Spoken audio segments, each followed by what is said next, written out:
ആരിഫ് മുഹമ്മദ് ഖാന്റെ പിൻഗാമിയായ രാജേന്ദ്ര അർലേക്കർ അദ്ദേഹത്തെ പോലെയാകുമോ അതോ അദ്ദേഹത്തെ കടത്തിവെട്ടുമോ?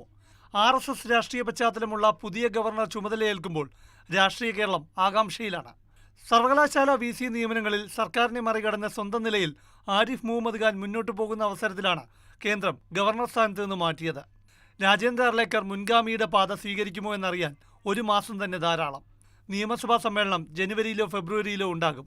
സ്വാഭാവികമായും കേന്ദ്ര വിമർശനങ്ങൾ ഉണ്ടാകുന്ന നയപ്രഖ്യാപനം അവതരിപ്പിക്കേണ്ടത് നിയമസഭയിൽ രാജേന്ദ്ര അർലേക്കറാണ്. ഗവർണറുടെ സർക്കാരിനോടുള്ള നയം അപ്പോൾ വ്യക്തമാകും.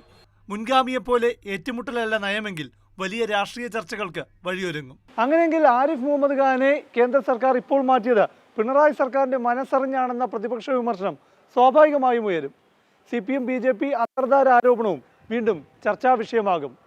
പിണറായിക്ക് സ്വസ്ഥമായി ഭരിക്കാനായി ഗവർണറെ ഇളക്കി പ്രതിഷ്ഠിച്ചതാണോ എന്നറിയാൻ ഇനിയുമുണ്ട് വിഷയങ്ങൾ. സർവകലാശാല VC നിയമനങ്ങളിൽ ആരിഫ് മുഹമ്മദ് ഖാൻ നിർത്തിയിടത്തിൽ നിന്ന് അർലേക്കർ തുടങ്ങുമോ എന്നതാണ് രാഷ്ട്രീയ കൗതുകം. NDA ഭരണമുള്ള ബീഹാറിൽ ഗവർണറായിരിക്കെ രാജേന്ദ്ര അർലേക്കർക്ക് വലിയ രാഷ്ട്രീയ ദൗത്യങ്ങൾ ഉണ്ടായിരുന്നില്ല. എങ്കിലും അവിടെ ചാൻസലറുടെ അധികാരം വെട്ടിക്കുറയ്ക്കാൻ നീക്കമുണ്ടായപ്പോൾ അർലേക്കർ ശക്തമായ വിമർശനം ഉയർത്തിയിരുന്നു. അതുകൊണ്ട് തന്നെ രാഷ്ട്രീയ എതിരാളിയായി ഇടതുപക്ഷം ഭരിക്കുന്ന കേരളത്തിൽ ബീഹാർ ശൈലിയുടെ അപ്പുറം തന്നെ പ്രതീക്ഷിക്കാം. പക്ഷേ ആരിഫ് മുഹമ്മദ് ഖാനെ പോലെ സർക്കാരുമായി ഹൈ വോൾട്ടേജ് ഏറ്റുമുട്ടൽ ഉണ്ടാകുമെന്ന് ഇപ്പോൾ രാജ്ഭവൻ വൃത്തങ്ങൾ പ്രതീക്ഷിക്കുന്നില്ല. കാരണം ആരിഫ് മുഹമ്മദ് ഖാൻ പ്രായോഗിക രാഷ്ട്രീയത്തിന്റെ പശ്ചാത്തലമുള്ള ഗവർണറായിരുന്നു. പിണറായി സർക്കാരിനെ ഗവർണർ രാജേന്ദ്ര അർലേക്കർ ബുദ്ധിമുട്ടിച്ചില്ലെങ്കിൽ കേന്ദ്രത്തിന്റെ രാഷ്ട്രീയ താൽപര്യം അതാണെന്ന് പ്രതിപക്ഷ വിമർശനം ഉയരുമെന്നുറപ്പ്. പ്രശാന്ത് കൃഷ്ണ, മാതൃഭൂമി ന്യൂസ്, തിരുവനന്തപുരം.